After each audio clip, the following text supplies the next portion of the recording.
Halo semua, perkenalkan aku Anissa Larasvati. Di sini aku mau jelasin nih tentang apa sih pentingnya vaksin.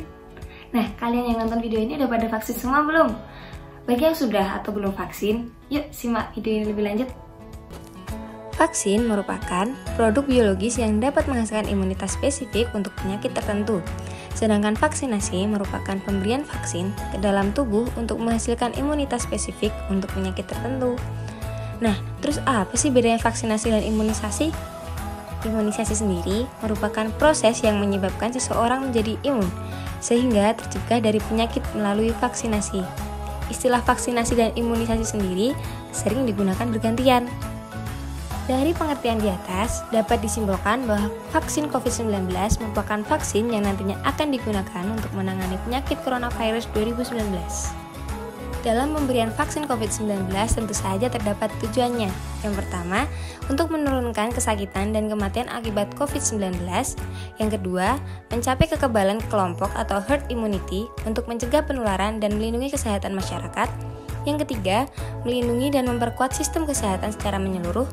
Yang keempat, menjaga produktivitas dan meminimalisir dampak sosial serta ekonomi. Dari tujuan vaksinasi COVID-19, tentu saja itu untuk kepentingan bersama, supaya bisa kembali berkegiatan seperti semula. Tapi, masih banyak loh yang belum tahu kenapa harus segera vaksin.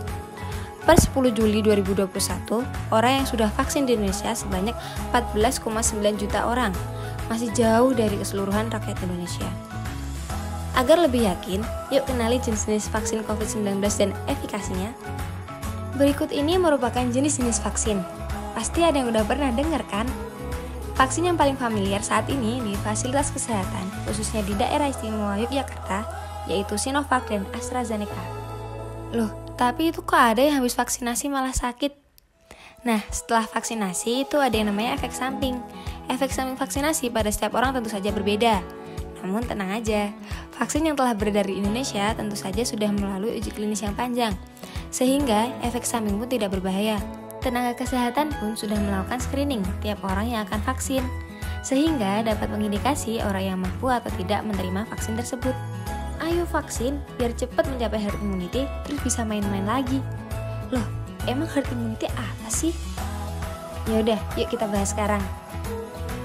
Herd immunity berarti kekebalan kelompok, yaitu adalah kekebalan kelompok yang besar, misalnya 70%, sehingga sebagian kecil atau 30% yang belum punya kekebalan juga terlindungi.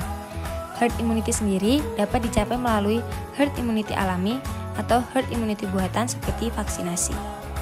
Herd immunity ini bisa dicapai kalau masyarakat sebesar 70% melakukan vaksinasi COVID-19, yaitu sebanyak 181,5 juta jiwa.